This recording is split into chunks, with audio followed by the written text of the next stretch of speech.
기도하시겠습니다. 하나님 아버지, 날마다 주의 다스리심과 보호 아래 살게 하시니 참으로 감사합니다. 오늘 이 시간도 우리가 주의 말씀을 따르는 참 하나님의 백성이 되게 하여 주셔서 하나님의 다스리심 안에 살아갈 수 있도록 은혜 베풀어 주옵소서. 주 예수 그리스도의 이름으로 기도하옵나이다. 아멘. 찬송가 313장 찬양하겠습니다. 찬송가 313장입니다.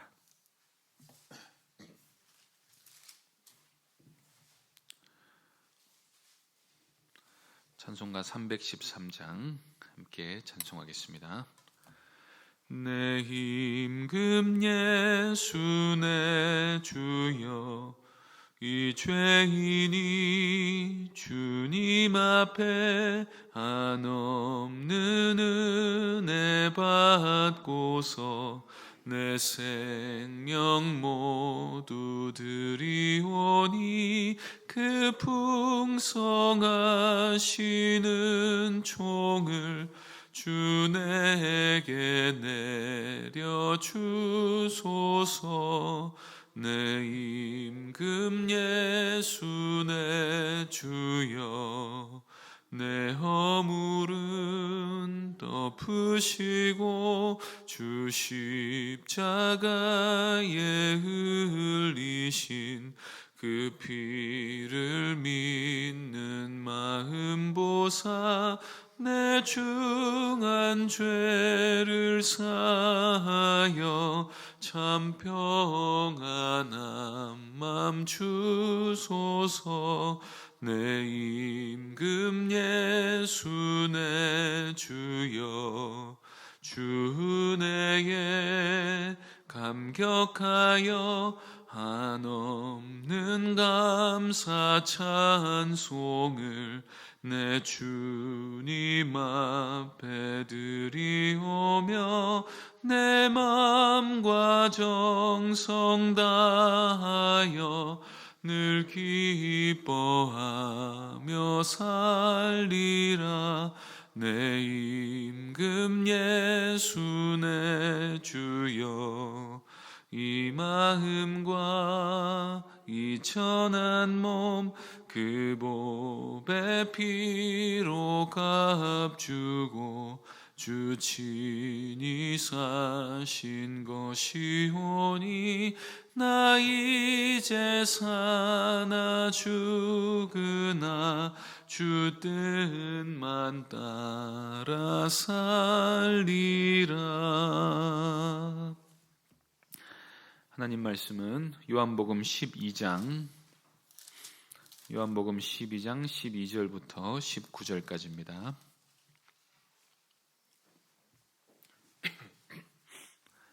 요한복음 12장 12절부터 19절까지 말씀입니다.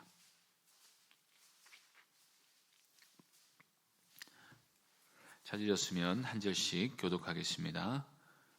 그 이튿날에는 명절에 온 큰 무리가 예수께서 예루살렘으로 오신다는 것을 듣고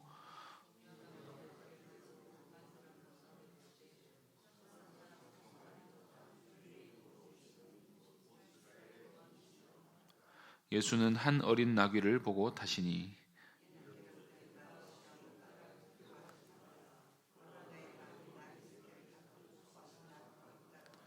제자들은 처음에 이 일을 깨닫지 못하였다가 예수께서 영광을 얻으신 후에야 이것이 예수께 대하여 기록된 것임과 사람들이 예수께 이같이 한 것임이 생각났더라.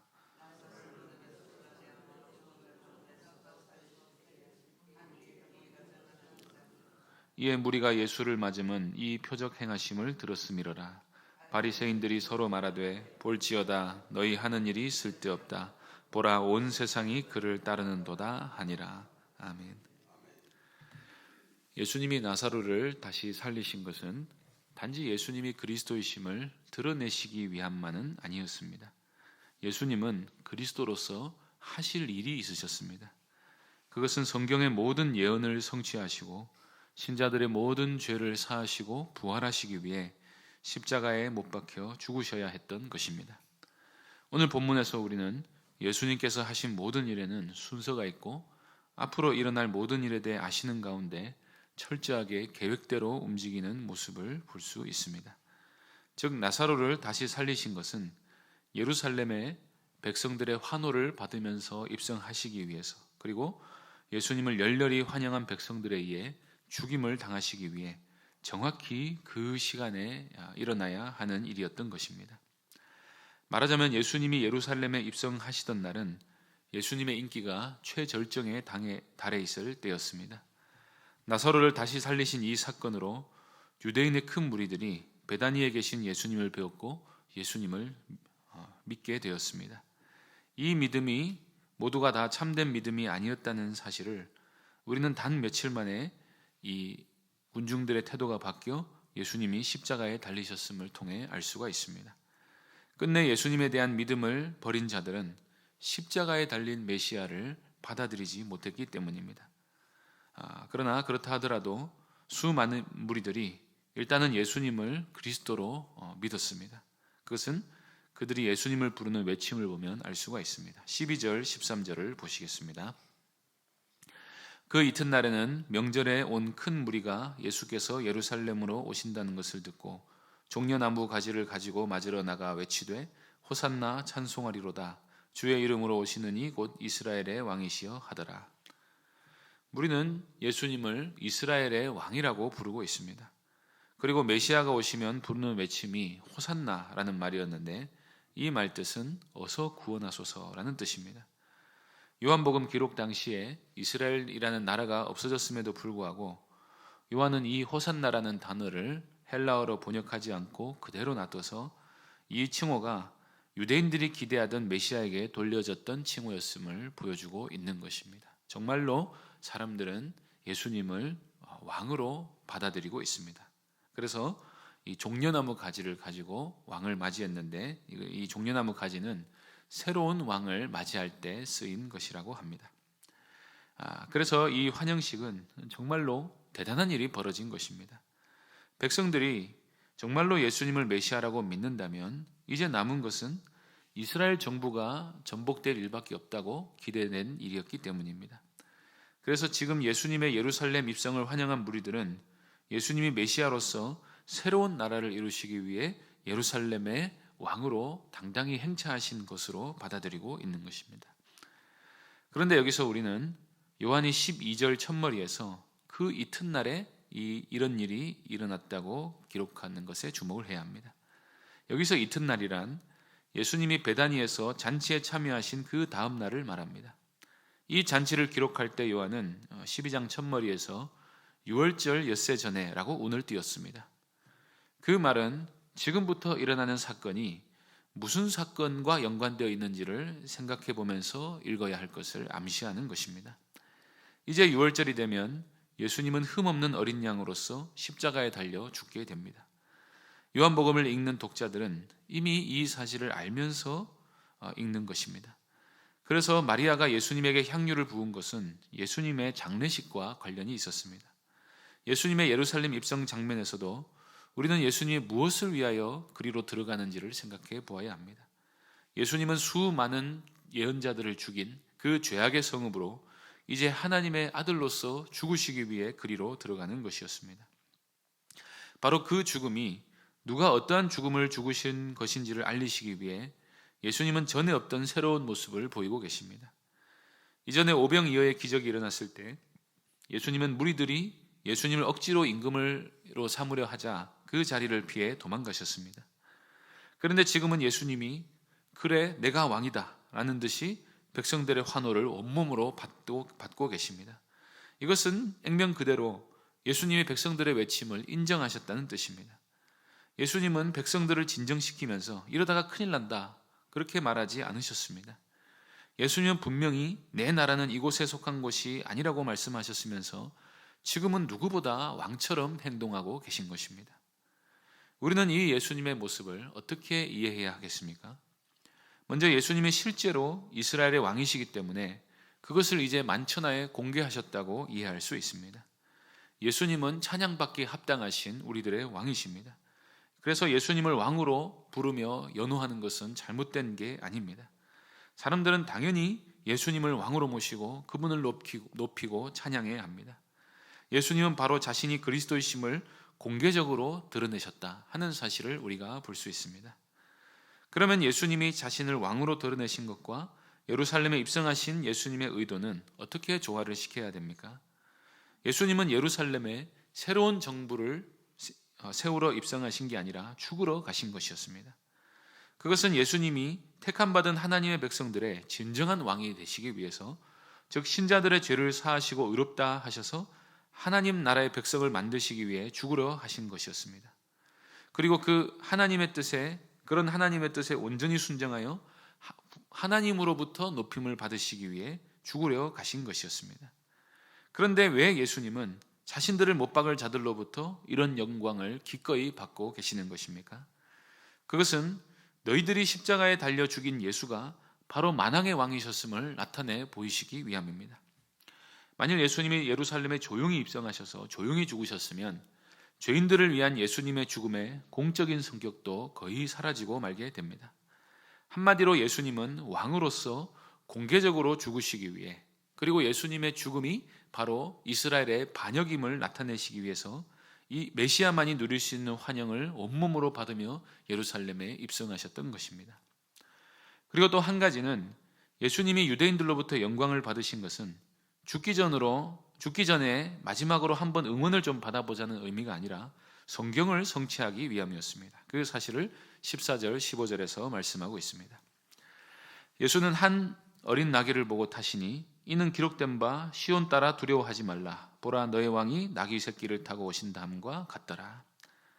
예수님이 나귀를 취하신 신적인 방법은 다른 복음서에 이미 잘 알려져 있기 때문에 요한은 그 사실을 간단히 언급하고 지나갑니다.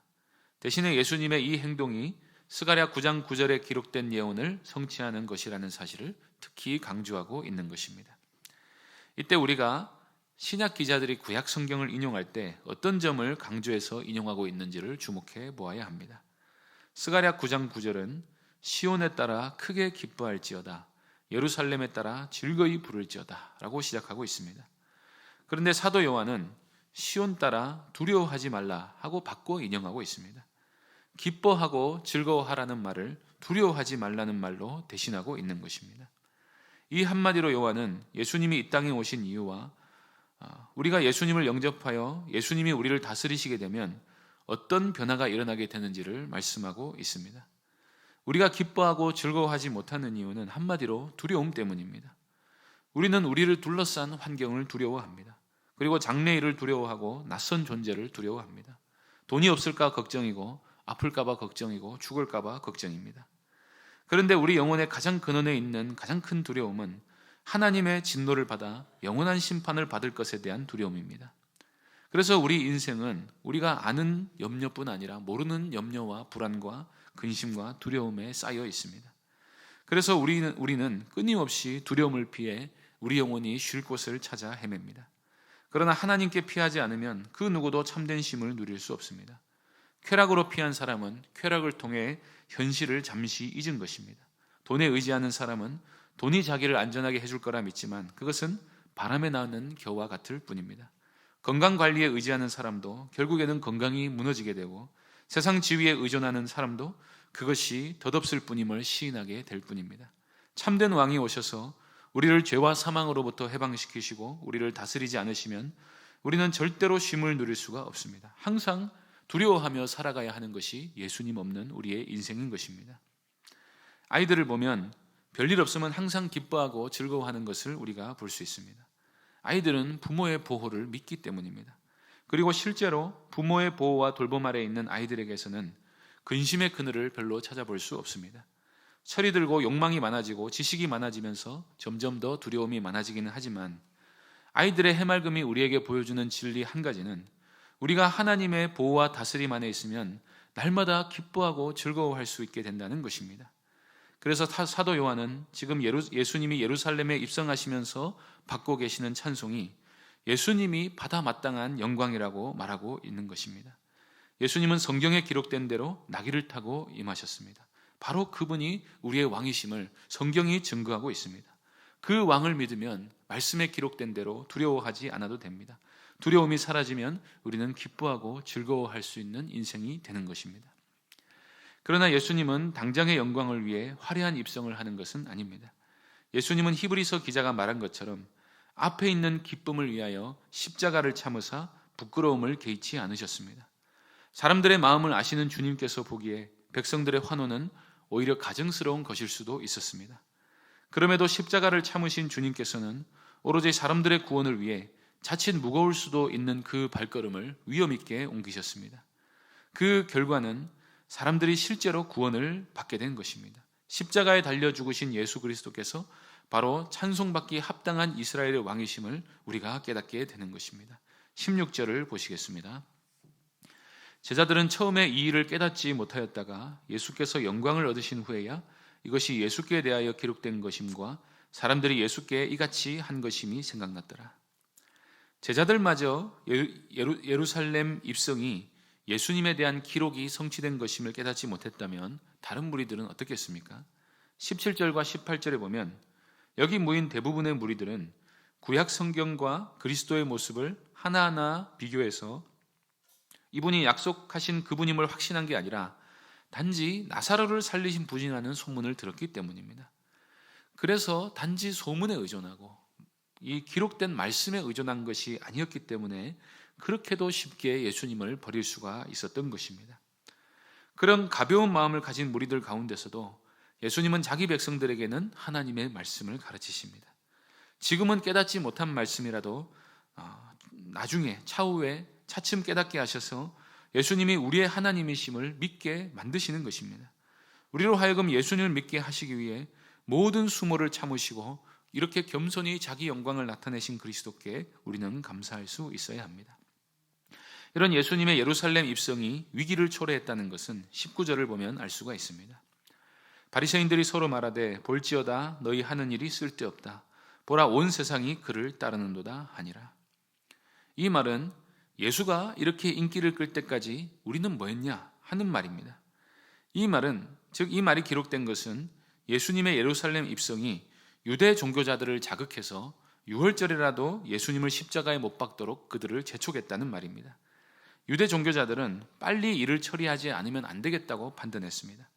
그래서 평소 같았으면 조용히 죽여도 됐겠지만 백성들로 하여금 예수께 완전히 등을 돌리게 하기 위해서 십자가 형벌을 고집했던 것입니다. 우리가 예수님을 그리스도라고 할 때 그리스도는 선지자와 제사장과 왕의 직분을 가지고 계심을 말하는 것입니다. 이때 예수님이 그리스도로서 직분을 행하실 때, 행사하실 때 그 모든 행사 중에 자기를 위해서 하시는 일은 하나도 없습니다. 모든 직분을 그의 다스리심을 통해 우리를 복되게 하시려고 그리스도로서 사시는 것입니다. 오늘 우리는 예수님이 예루살렘에 입성하시면서 찬송과 영광을 왕으로서 받으시는 그 순간에도 오로지 우리의 믿음과 구원을 위해 일하신다는 사실을 보게 되었습니다. 예수 그리스도를 믿고 그분만을 의지하면 우리가 두려움에서 벗어나 기뻐하며 즐거워하는 삶을 살게 됩니다. 이 은혜가 왕 대신 주 예수 그리스도의 이름을 힘입어 날마다 기도하는 모든 성도님들에게 있으시기를 바랍니다. 기도하겠습니다. 하나님 아버지, 우리에게 참된 왕을 주셔서 우리로 하여금 두려움을 벗어나 왕이신 하나님을 의지하며 살아가게 하시니 참으로 감사합니다.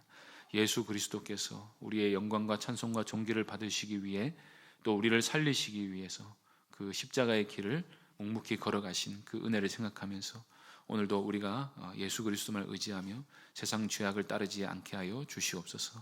주 예수 그리스도의 이름으로 기도하옵나이다. 아멘.